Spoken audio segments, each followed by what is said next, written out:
غدیر خم کے مقام پر عمومی اعلان۔ اگرچہ لوگ یہ سوچ رہے تھے کہ پیغمبر اکرم اپنے حج کے پہلے اور آخری سفر کے دوران مکہ میں کچھ دن قیام فرمائیں گے، لیکن حج کے اعمال ختم ہوتے ہی آپ صلی اللہ علیہ وآلہ وسلم نے بلال کو حکم دیا کہ لوگوں کے درمیان اعلان کرو کہ کل ذی الحجہ کی 14ویں تاریخ کو مکہ سے نکلیں تاکہ ٹھیک وقت پر غدیر خم پہنچ سکیں،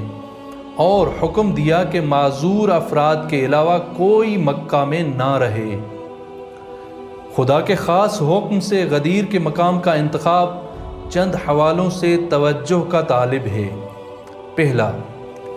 غدیر جحفہ کے مقام پر اس چوراہے سے پہلے واقع ہے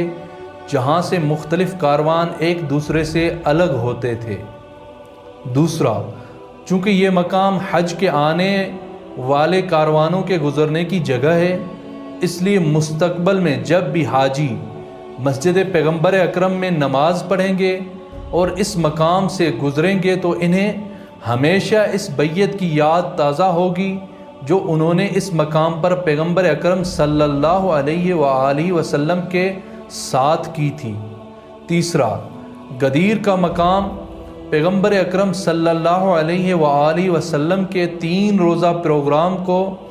منعقد کرنے اور اس بڑی جماعت کے لیے خطبہ دینے کے لیے بہت زیادہ مناسب تھا۔